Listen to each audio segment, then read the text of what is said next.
శేరిలింగంపల్లి నియోజకవర్గ పరిధి నల్లగండ్లలో శేరిలింగంపల్లి నియోజకవర్గ Congress party in-charge Jagadishwar Goud, corporator Poojitha Goud ఆధ్వర్యంలో ఏర్పాటు చేసిన కాంగ్రెస్ కార్యకర్తల ఆత్మీయ సమ్మేళనంలో పాల్గొన్న చేవెళ్ల అభ్యర్థి డాక్టర్ రంజిత్ రెడ్డి, రంగారెడ్డి జిల్లా డీసీసీ అధ్యక్షులు, urban finance infrastructure development corporation chairman Challa Narasimha Reddy. ఈ సందర్భంగా శేరిలింగంపల్లిలో కాంగ్రెస్ పార్టీలోకి 300 మంది బీఆర్ఎస్, బీజేపీ కార్యకర్తలు చేరారు. కాంగ్రెస్ తో చేరిన బీఆర్ఎస్ మైనార్టీ నాయకులు. ఈ కార్యక్రమంలో సీనియర్ నాయకులు, డివిజన్ అధ్యక్షులు, మహిళా అధ్యక్షులు, కార్యకర్తలు తదితరులు పాల్గొన్నారు. శ్రేయస్సు కోసం పరిపూర్ణంగా వారు సహాయం అందిస్తా ఉన్నారు.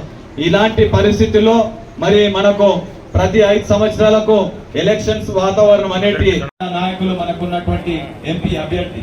కాబట్టి నేను మనవి చేస్తున్నా ఏంటంటే 5 ఏళ్ళకి వచ్చేటటువంటి ఈ సందర్భాన్ని సద్వినియోగం పరుచుకునే క్రమంలో ప్రతి ఒక్కరూ కూడా బాధ్యతతోటి నిర్వహించవలసినటువంటి గురుతరమైనటువంటి బాధ్యత మన భుజ స్కంధాల పైన ఉందని చెప్పి ఈ సందర్భంగా మనవి చేస్తా ఉన్నా.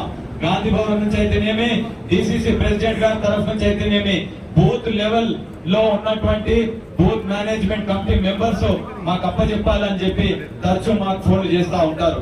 మా ఒక సభ్యులు కూడా సంజీవ్ రెడ్డి అన్న గారు అయితేనేమి. మరిన్ని అప్డేట్స్ కోసం మా ఛానల్ ని సబ్స్క్రైబ్ చేయండి.